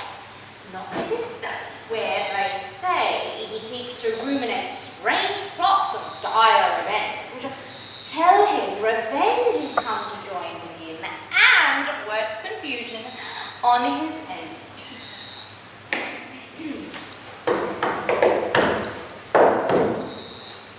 Who doth molest my contemplation? Your trick to make me open the door so my sad decrees may fly away and all my study to be of no effect. You are deceived. For what I mean to do, see here in bloody lines I have set down, and what is written shall be executed. Titus, I am come to talk with thee. No, not a word. How can I embrace my talk wanting a hand to give action? Thus the odds of me, therefore, no more. If thou didst know me, thou wouldst talk with me. I'm not mad. I know you well enough. Witness this wretched stump. Witness these crimson lines. Witness these trenches made by grief and care. Witness the tiring day and heady night. Witness all the sorrow. That I know thee well, where our proud empress might be Tamara. Is thou not coming from my other hand? No, thou sad man, I am not Tamara. emperor. She is thy enemy and I thy friend. I am revenge, sent from the infernal kingdom to ease the gnawing vulture of thy mind, by working wreckful vengeance on thy foes. Come and welcome me to this world's light, confer with me of murder and of death. There's not a hollow cave or working place, no vast obscurity or misty veil, where bloody murder or detested rape can couch for thee. But I will find them out and in their ears tell them my dreadful name, revenge, which makes the vow offender right. Art thou revenge? And art thou sent to me to be tormented by thine enemies? I am, therefore come down and welcome. Do me some service. I come with you. Though by thy side where rape and murder stands. And give me some assurance that thou art revenge. Stab them, or tear them on thy carrot wheels. Then I'll come and be thy rattler, and whirl along with thee about the globe, provide thee too proper company, black as jet, to hail thy revengeful wagons swiftly away and find out murderers in their guilty caves. And when thy car is loaded with their head, I will dismount, and by the wagon will triumph like a servile woman all day long. Even from Hyperions rising in the east, until its very downfall in the sea. And day by day I'll do this heavy task, so that I'll destroy rapine and murder there. These are my ministers, and come with me. Are these thy ministers? What are they called? Rapine and murder, therefore called so, because they take vengeance of such kind of event.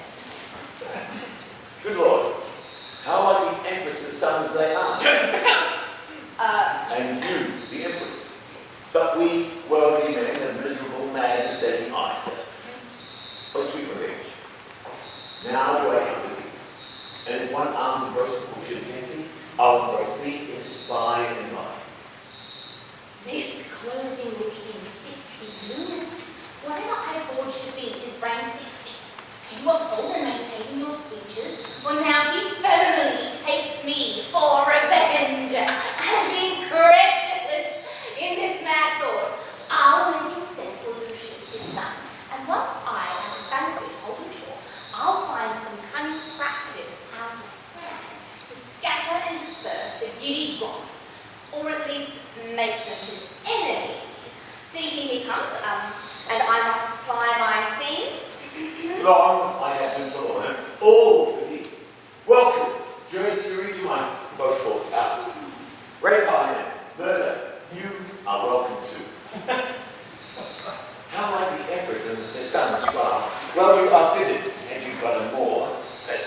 Could not all hell afford you such a devil? Well, I want the Empress never wed, but in her company there is a more. And would you represent our queen or white? It were convenient you had such a devil, but welcome as you are. What shall we do? What would thou have us do, Andronicus? Show me a murderer, I'll deal with him. Show me a villain that hath done a rape, and I am sent to be revenged on. Show me 1,000 that have done thee wrong, and I will be revenged on them all. Look round about the wicked streets of Rome, and when thou find a man that looks like thy son, good murder, stab him. He's a murderer. Go thou with him, and when it's thy hap to find enough that is like thee, good rapine, stab him. He is a ravisher. Go thou with him, and in the emperor's court there is a queen attended by a Moor. Long may say no more by her own proportion, but up and down she resembled thee. I pray thee, do on them some violent death. They have been violent to me and mine. Well, hast thou lessened us all? This shall we do. But would it please thee, good Andronicus, to send for Lucius, thy thrice valiant son, who leads towards Rome a band of warlike Goths, and bid him come and banquet at thy house. When he is here, even at thy solemn feast, I will bring you the Empress and her sons, the Emperor himself, and all thy foes, and at thy mercy shall they stoop and kneel, and on them shalt thou ease thy angry heart. What says Andronicus to this advice? Marcus, my brother, 'tis sad Titus calls.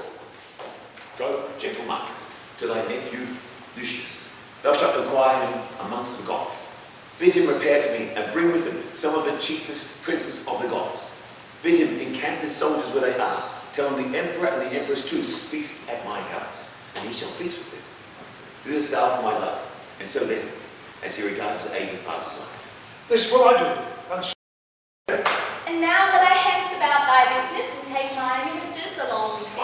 Nay. Let Rape and Murder stay with me, or else I'll call my brother back and please no agree for Lucius. What say will you find? Whilst I won't tell my lord that for now I've governed out determined jest, yield to his humour, smooth and speaking fair, and tarry with him till I return again. I know them all, though they suppose me mad, and I'll overreach them in their own devices. A pair of cursed hell hands, and they're dead. Madam, depart of pleasure. Leave us here. Farewell, Andronicus, revenge now woes, lay comfort to betray thy foes. I know thou hast, and sweet revenge, farewell. God, tell us, old man, how shall we be employed? I have work enough for you to do. Cluvius, come hither. What is your will? Know you these two? The Emperor's sons. Hard Demetrius. 5, Cluvius, 5. Thou art too much to singers. One is murder, rape is the other's name. And therefore, bind them, gentle Cluvius. Lay hands on them. Off you heard me wish for this hour, and now I find it. Therefore, bind them sure, and stop their mouths if they begin to cry.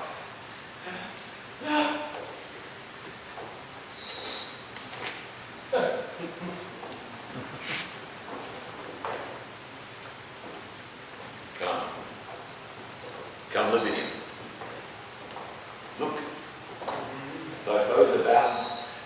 Villains, the bear, we don't have Empress's sons! Stop their mouths! Let them not speak to me. But let them hear what fearful words I utter. O villains, Cara and Demetrius, here stands the spring you have stained with mud, this goodly summer with your winter mixed. You killed her husband, and for that vile deed, 2 of her brothers were condemned to death. My hand cut off and made a merry jest. Both her sweet hands, her tongue, and that is more dear than hands or tongue, her spotless chastity. In human traitors you constrained and forced. What would you say if you could speak? Ha ha, villains, for shame you could not beg for grace. Hark, wretches, how I mean to martyr you. This one hand is yet left to cut your throats, or that Lavinia between her stumps to hold the basin that receives your guilty blood. You know, your mother means to feast with me, and calls herself revenge, and thinks me mad. Ah, villains! I will grind your bones to dust, and with your blood and it I'll make a paste, and of the paste a coffin I will rear, and make 2 pasties of your shameful heads, and bid that strumpet, your unhallowed dam, like to the earth, swallow in grease.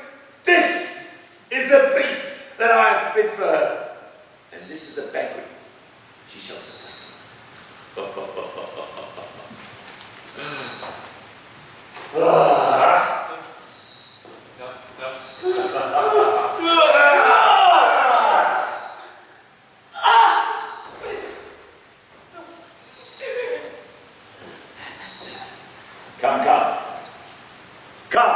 Come. Let everyone officious to make this banquet, which I may prove more stern and bloody than the centaur's feast. Now, bring them all in, and I will play the cook, and see them ready against their mother comes.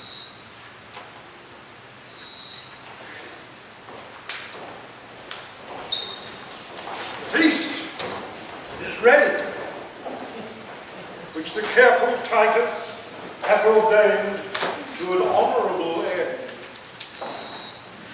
For peace, for love, for thee, and good to Rome. Please you, therefore, draw nigh and take your places. Marcus, we will.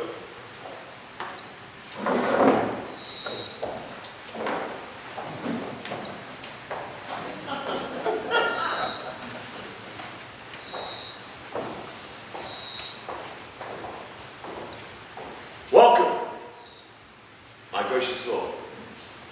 Welcome, dread Queen.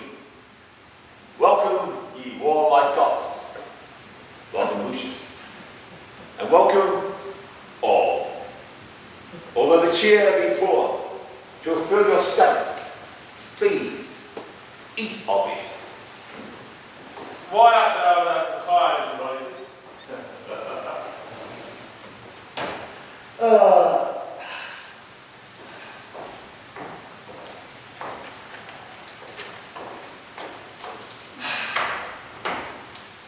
Because I would be sure to have all well to entertain your highness and your empress. We are beholding to you, ruling Andronicus. And if your highness knew my heart, you were. My lord,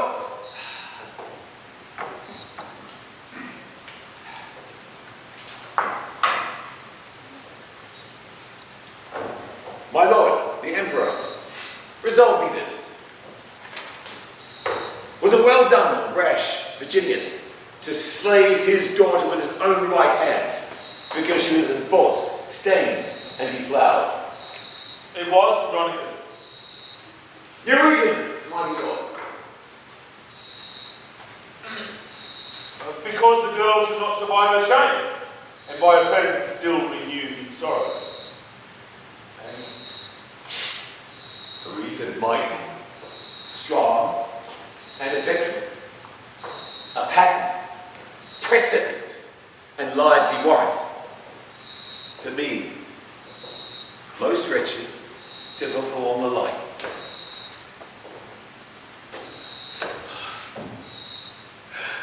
Die, Hernia, and with my shame, with thee.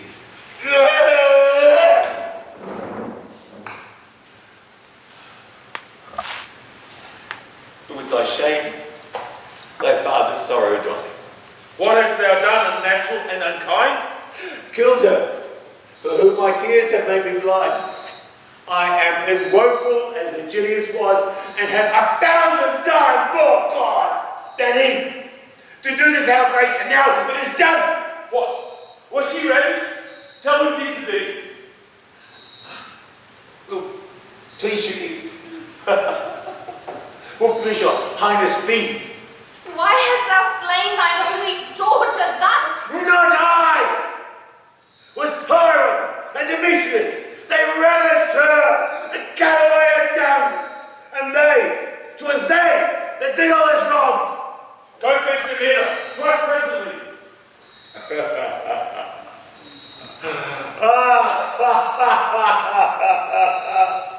Why, there they are both, baked in that pie. Whereof their mother daintily fed, eating the flesh that she hath herself had bread. Tis true, tis true. Witness my knife's sharp points. Die, friend, he breaks with safety. Son, I behold thy father's bleed.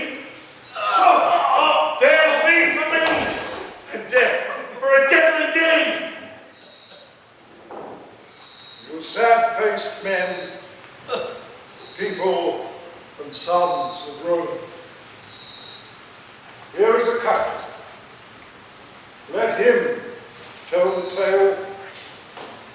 Your hearts will throb and weep to hear him speak. My scars can witness, dumb although they are, that my report is just, full of truth. Come, Lucius, our emperor, the common voice do cry it so. Thanks, gentle Romans.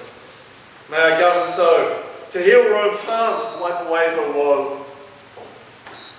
You sad Andronici, have done with woe. Give sentence on this execrable wretch that hath been breeder of these dire events. Set him, breast deep in earth, and famish him. There let him stand, and rave, and cry for food. If anyone relieves him or pities him for the offence, he dies. This is our doom. Some stay to see him fastened in the earth. Oh, why should wrath be mute and fury dumb? I am no baby. I, that with the base prayers, I should repent the evils that I have done. 10,000 worse than ever, yet I did. Would I perform? If I might have my will. If one good deed in all my life I did, I do repent it from my very soul. My father, Lavinia, shall forthwith be closed in our household's monument. As for that heinous tiger tomorrow, no funeral rite, nor man in mourning weeds. No mournful bell shall ring her burial, but throw her forth to beasts and birds of prey. Her life was beast-like and devoid of pity, and being so, shall have like want of pity. See justice done on Aaron, that damned Moor by whom our heavy haps had their beginning. And afterwards, to order well the state, that like events may ne'er be at ruinate.